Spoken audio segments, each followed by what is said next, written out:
Right now I want to talk about how that Society of Jesus, out of this educational process, began to design its life and its work in these constitutions. The constitutions themselves were inspired by the spiritual exercises, and you find all that reflected in the Ignatian correspondence. Now, why do I mention all that? Because the way that Ed and his advisors have designed this program in collegeship is that it is a program that replicates in its process what was the process for Ignatius. I don't think we knew that we were doing this. I think we backed into it and suddenly realized what we were doing is recapitulating in a way the same spiritual educational experience, which is a process that Ignatius underwent. Now, for Ignatius and for you, one of the most important elements in this is going to be the companionship that shares the experience, refines the experiences, challenges the experiences, tests out the experiences that you will do on Blackboard and then on the sessions you have together. That's a very important component. Take that component out, it crumbles. Put that component in, then it's vital, it comes to life. And that, I think, is the genius of this program that you're part of. Now, finally, I'm going to talk about the constitutions and more immediately on the meat of this spiritual leadership. In part 9 of the constitutions, there are 10 parts in the constitutions. The 10th part is a kind of summary. Part 9 is about the spiritual leadership. It's about the superior general. Now, first of all, let me just clear up one thing. When you talk about general, you don't mean you salute. Generalis, it means the superior over all the society, as distinct from superior who's a provincial or superior who's a local superior of one community. The general superior means the overall head of the Society of Jesus. That's what it means. Today, we continue that tradition. Well, when Ignatius was elected the general, gradually in working through the constitutions, two things you have to remember. Ignatius did not finish the constitutions. He just didn't.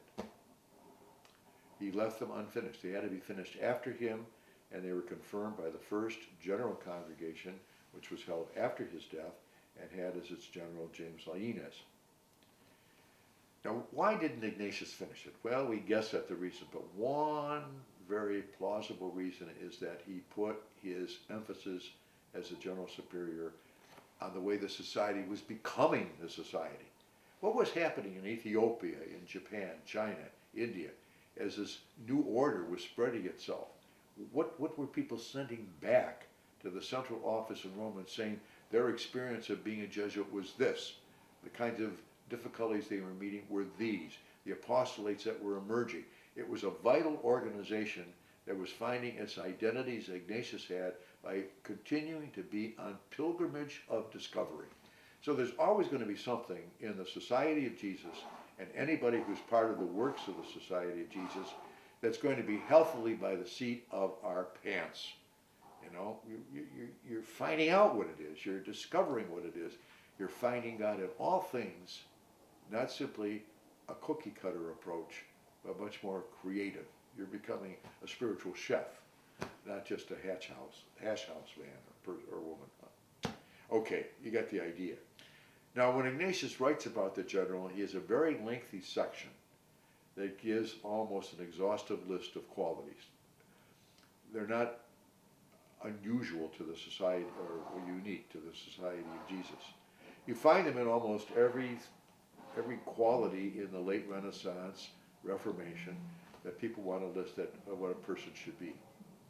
But then at the end, there's a second set of reflections that Ignatius has put in which he talks about if none of these or all of these aren't available, there are at least 4 that the superior general should have.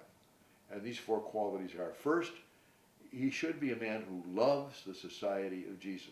I want to massage that a little bit.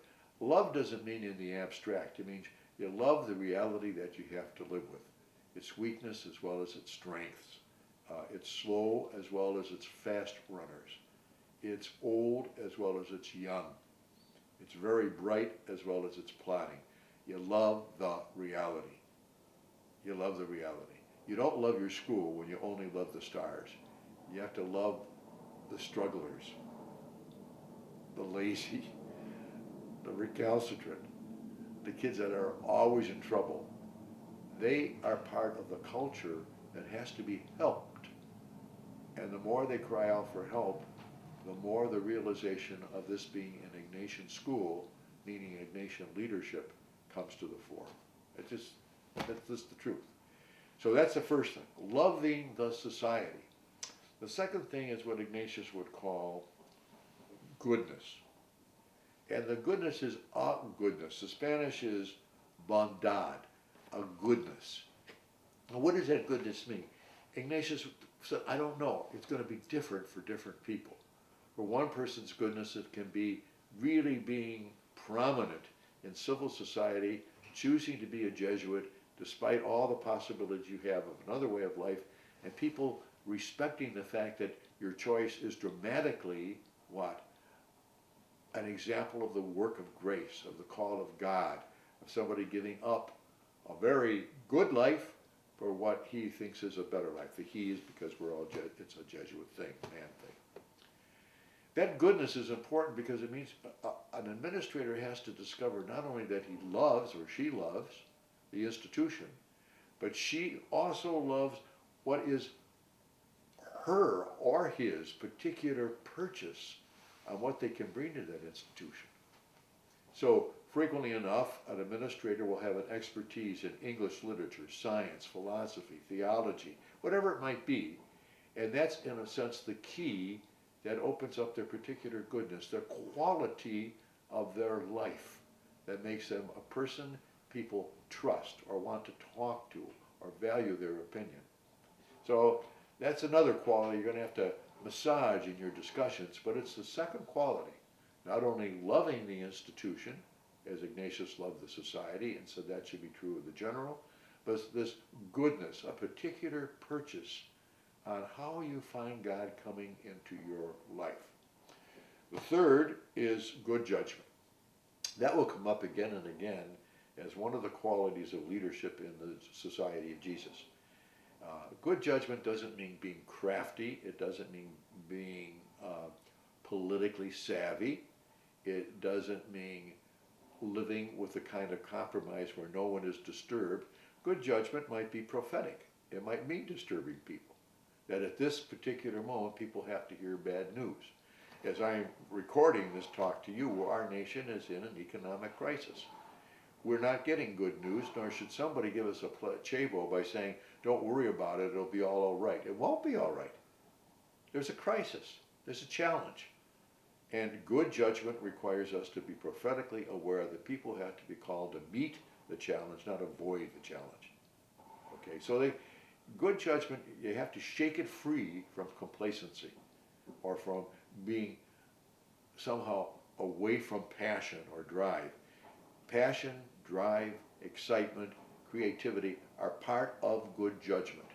Good judgment means what is appropriate for what helps people the most now in this process of education so that we can come together and do a good work that will have a lasting effect in the lives of these young people who have entrusted us with these precious years of their pilgrimage. And finally, the last quality is good training. Good training means what? It means that in some way people can look at a leader in administration and say that leader not only can lead us, but has proved that she or he can do a work in the university that enjoys esteem. It's a pro with us. It's a professional with us. You have to have that quality. So I would say an Ignatian administrator, if you look at those four qualities, love your school in its total reality. Okay. Understand that in this reality you are called for the particular gifts God has given you to allow those to become socialized, to become gifts for the group itself and for years to come. So there's a strong generative quality about this goodness. Thirdly, there is a sense in which you have to have good judgment, the ability to work with the reality that you have to bring about enduring and lasting and deeply rooted goodness that this school can have. And fourthly, that you have the esteem and the trust because people know you are not simply shuffling the papers on your desk, but you're living the life of the university itself. Those are the things you got to talk about that I think are important.